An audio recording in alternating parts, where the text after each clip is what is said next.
അപ്പോൾ ചങ്ങായിമാരെ ഇന്നത്തെ വീഡിയോ ഉണ്ടെന്ന് മനസ്സിലായിട്ടുണ്ടല്ലോ. ഇത് ലോബ്സ്റ്റർ ലക്ഷദ്വീപിലാണ് കടൽപ്രാവ് എന്ന് പറയാ. ഒരു 1.5 സൈസ് ലോബ്സ്റ്റർ ആട്ടോ കിട്ടിയേ. ഇത് ലോബ്സ്റ്ററിന്റെ മുട്ട കാവിയർ ആണ് കേട്ടോ.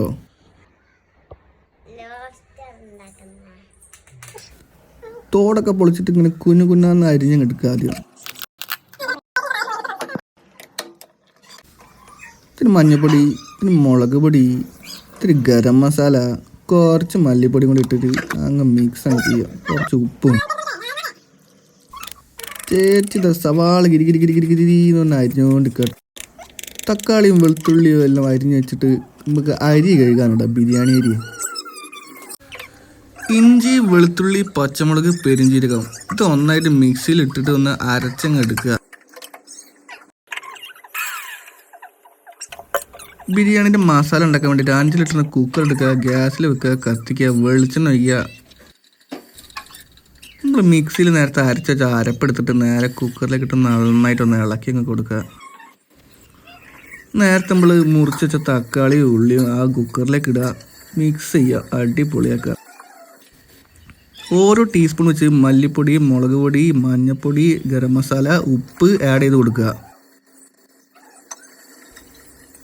മസാലയൊക്കെ തേച്ച് വെച്ചിട്ടുള്ള നമ്മൾ ലോബ്സ്റ്റർ എന്നിട്ട് അതിലേക്ക് അങ്ങോട്ട് ഇളക്കുക. നല്ല മിക്സ് ചെയ്തതിനു ശേഷം കുക്കർ അടച്ച് വെക്കുക. ഒരു വിസിലടിക്കാൻ വേണ്ടി വെയിറ്റ് ചെയ്യുക. ചേച്ചി കുക്കർ തുറന്ന് ഒരു പച്ചമുളക് കീറി പൊടിച്ചങ്ങോട്ട് ഇട്ടിട്ടോ.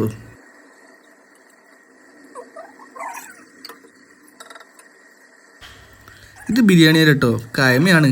3 ഗ്ലാസ് അരി ഉണ്ട്, 1 കിലോ ഉണ്ടാവും. അതിനിരട്ടി വെള്ളവും വെക്കുക, കുറച്ച് നാരങ്ങ പിയ്യുക.